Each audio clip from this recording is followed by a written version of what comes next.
Però bisogna trovare una soluzione. Io tempo fa dissi questo discorso del campo da golf, si può chiaramente riproporre, si devono naturalmente ristrutturare queste abitazioni, che sono oltre una decina, in modo tale da creare delle strutture di eccellenza all'interno, quindi nel rispetto chiaramente di tutti i vincoli. Se poi a margine chiaramente di quest'area ci sono altre aree per poter realizzare interventi specifici di grande qualità e che possono essere messi a corredo dell'intervento più vasto da fare su quest'area, quella naturalmente esente da vincoli, perché laddove c'è la zona umida va fatto chiaramente il parco e quant'altro, ovviamente si può studiare, però non si può più continuare ad andare così a tentoni come si è fatto adesso, facendo una pista ciclabile, recuperando un edificio, facendo veramente una piccola oasi, perché quello significa distruggere un grande patrimonio che questa collettività picena ha a disposizione e che quindi deve, anche per onestà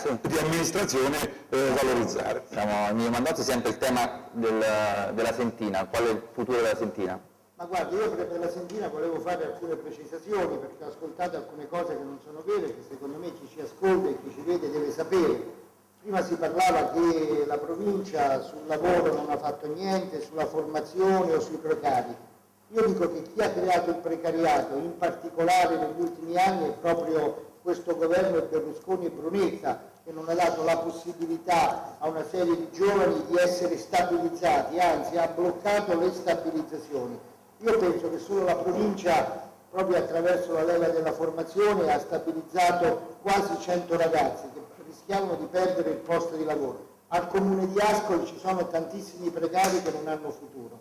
Quindi rispetto a questo bisogna dire le cose così come stanno rispetto alla concretezza. Noi abbiamo l'obbligo e il dovere di ridurre il danno della disoccupazione e creare le opportunità. Per quanto riguarda le work experience, i dati parlano in modo molto chiaro. L'esperienza che ha funzionato dal 2004 e rispetto alle possibilità occupazionali hanno creato almeno tra il 40 e il 50% di occupazione definitiva o di proroga. Ovviamente si può sempre migliorare, ma rispetto ad aziende che chiudevano, creare 300 o 400 nuovi posti di lavoro diversificati non in un'unica azienda, ma plasmati su tutto il territorio di tutti, e i cittadini possono toccarlo e vederlo con mano. Ovviamente migliorando, adeguando sempre le nuove professionalità rispetto al mercato del lavoro che cambia giorno dopo giorno. Per quanto riguarda la Sentina... Sì, un attimo, magari diamo un attimo la possibilità anche a Piero Celani sulla questione dei precari nel comune di Ascoli, di replicare 30 secondi. Su questo tema probabilmente l'amico Mandozzi non ha informato molto bene. Il comune di Ascoli aveva 9 precari.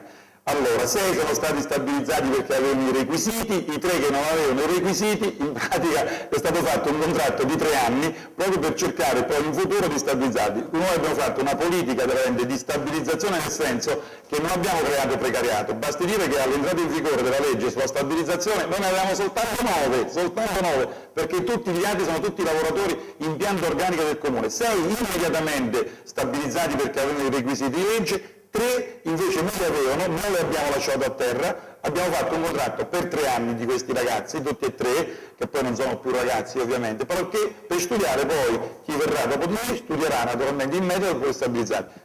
Questa è una cosa che poi ne dico un'altra sui lavoratori socialmente utili, perché francamente questa cosa la devo dire. Non so se mi mandato su questa 30 secondi su questo tema, se no passiamo alla Sentina. Io non sono interessato a questo tipo di dibattito, la verità sono i fatti, non è vero quello che dice, la realtà è un'altra, che probabilmente il comune di Ascoli, la politica di destra è per privatizzare ed esternalizzare tutti i servizi all'esterno. Noi siamo per delle politiche pubbliche serie e quindi abbiamo cercato come ente pubblico, la provincia, di utilizzare le risorse e il personale e formare il personale.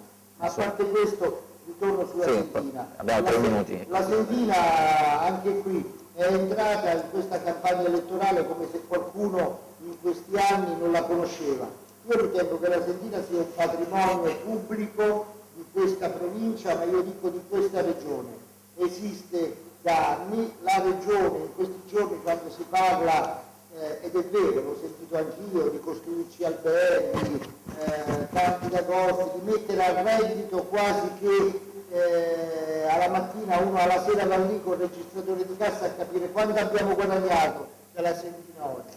Non è una politica che aiuta l'economia di questo territorio. La Sendina è stata istituita con una legge regionale come riserva naturale e così rimane.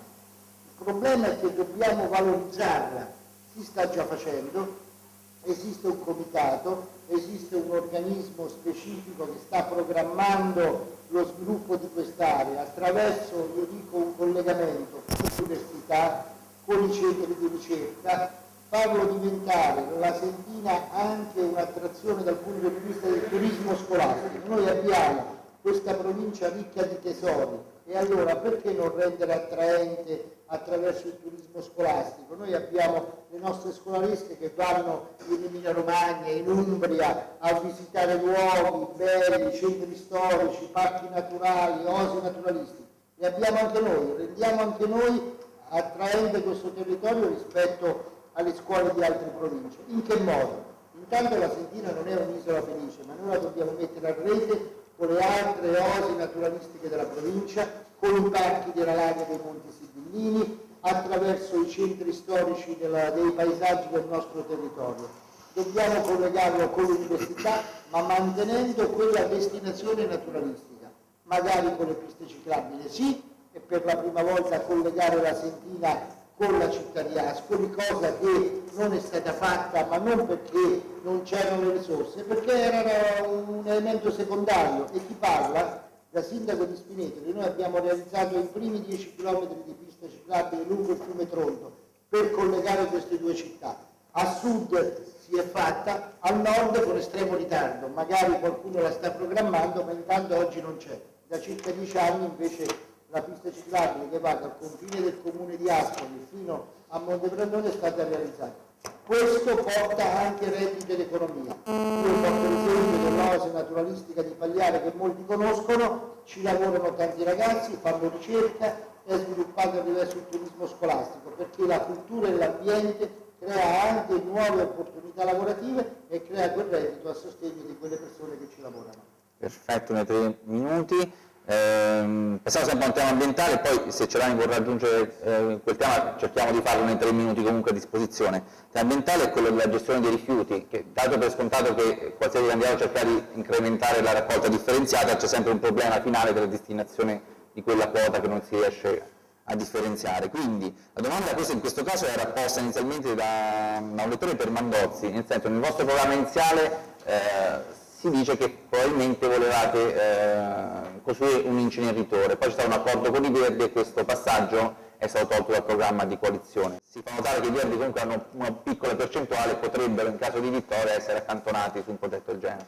Cominciamo appunto da Mandozzi e poi andiamo con Celani. Ma guarda, intanto chi scrive queste cose probabilmente non è informato e né tantomeno vuole solo fare probabilmente polemica, perché non è un partito che condiziona una coalizione.